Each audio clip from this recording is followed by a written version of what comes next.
Conservative Republican tries to derail reappointment of Fed's Yellen.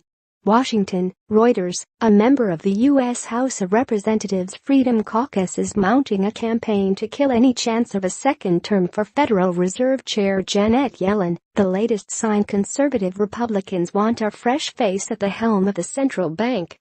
Republican President Donald Trump is expected to announce within a few weeks whether to reappoint Yellen to another four-year term. Other contenders for the job are top Trump economic advisor Gary Cohn, Fed Board Governor Jerome Powell, former Fed Governor Kevin Warsh and Stanford University economics professor John Taylor. Representative Warren Davidson, a Republican on the House Financial Services Committee's Monetary Policy Panel, is among those who want to change. He is circulating a letter opposing Yellen's reappointment, the Ohio congressman's spokesman said. Davidson is very passionate about this process, the spokesman said, adding that the lawmaker is particularly concerned about the impact Fed policy has had on the ability of small firms to raise operating funds. The text of the letter, being circulated among lawmakers, is not being released at this time, the spokesman said. Members of the Freedom Caucus, the most conservative Republican grouping in Congress, have been critical of Yellen in the past, with some accusing her of keeping monetary policy too loose. Key members of the House Financial Services Committee also have backed ideas proposed by contenders to replace Yellen.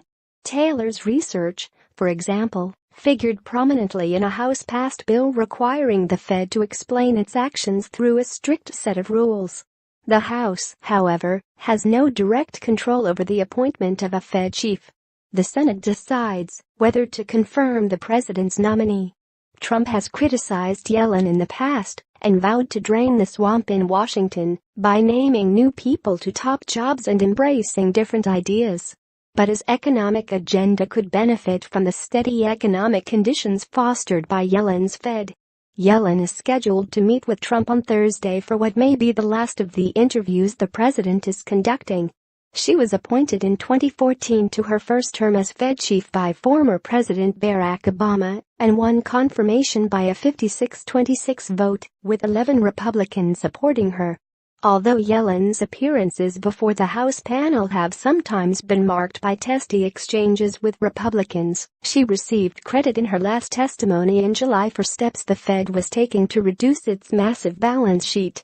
Conservative lawmakers have been pressuring the central bank to start reducing the Treasury bonds and mortgage-backed securities it accumulated in its response to the 2007 to 2009 financial crisis.